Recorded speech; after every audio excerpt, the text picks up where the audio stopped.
Solat merupakan rukun Islam yang kedua dan merupakan ibadah yang paling utama di dalam Islam.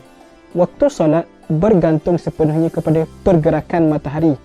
Kewajipan untuk menunaikan solat mengikut waktunya telah disebutkan di dalam surah An-Nisa ayat 103. A'udzu billahi minasyaitonir rajim. Innas salata kanat 'alal mu'minina kitaban mawquta. Maksudnya, sesungguhnya solat ini adalah satu ketetapan yang diwajibkan ke atas orang-orang yang beriman dengan waktu-waktu yang tertentu. Oleh itu, amat penting bagi umat Islam untuk mendalami ilmu astronomi bagi membolehkan mereka untuk menunaikan solat tepat pada waktunya. Waktu-waktu solat tersebut boleh difahami melalui hadis berikut.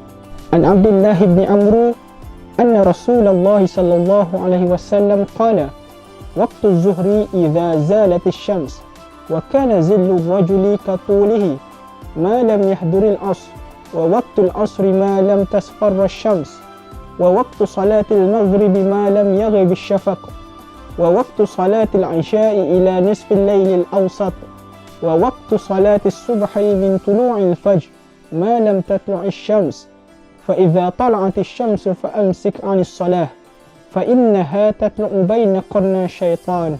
Maksudnya dari Abdullah ibn Amr bahawa Rasulullah sallallahu alaihi wasallam bersabda, waktu solat zuhur ialah jika matahari telah tergelincir dan bayang-bayang seseorang sama dengan tingginya selama waktu asar belum tiba. Waktu solat asar selama matahari belum kekuningan. Waktu solat maghrib selama mega merah belum menghilang. Waktu solat isyak hingga pertengahan malam. Waktu solat subuh bermula dari terbitnya fajar hingga matahari terbit. Apabila matahari telah terbit, tahanlah dari solat kerana terbitnya matahari di antara dua tanduk syaitan. Hadis riwayat Muslim.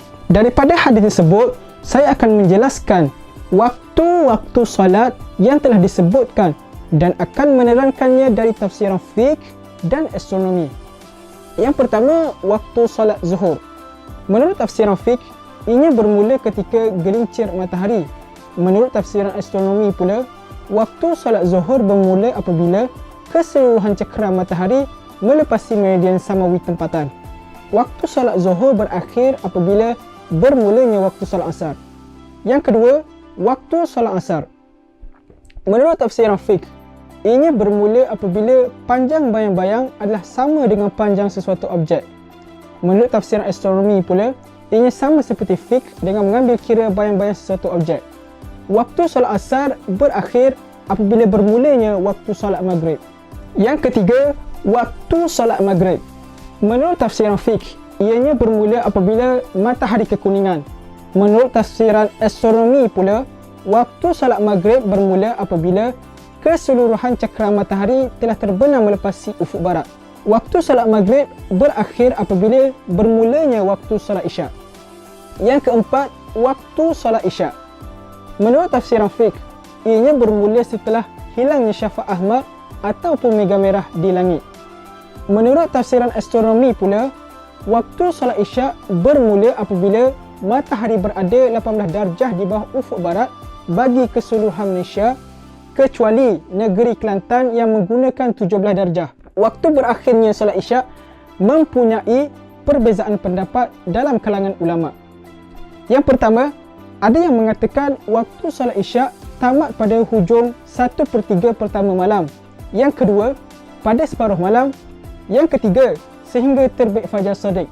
Yang muktamad dalam mazhab Asy-Syafi'i, waktu solat isyak berakhir apabila terbitnya fajar sadiq atau bermulanya waktu solat subuh. Yang kelima, waktu solat subuh. Menurut tafsiran fiqh, ianya bermula apabila terbitnya fajar sadiq di ufuk timur. Menurut tafsiran astronomi pula, di Malaysia, waktu solat subuh bermula apabila matahari berada 18 darjah di bawah ufuk timur atau dikenali juga sebagai astronomical dawn. Waktu solat subuh berakhir apabila terbitnya matahari dari ufuk timur. Walaupun waktu solat telah pun dikira dan disusun di dalam jadual oleh JAKIM, amat penting juga bagi individu Muslim untuk mengetahui asas-asas dalam penentuan waktu solat. Semoga perkongsian ini dapat memberikan manfaat kepada semua individu Muslim di luar sana. Setakat itu saja dari saya. Majulah falak untuk negara.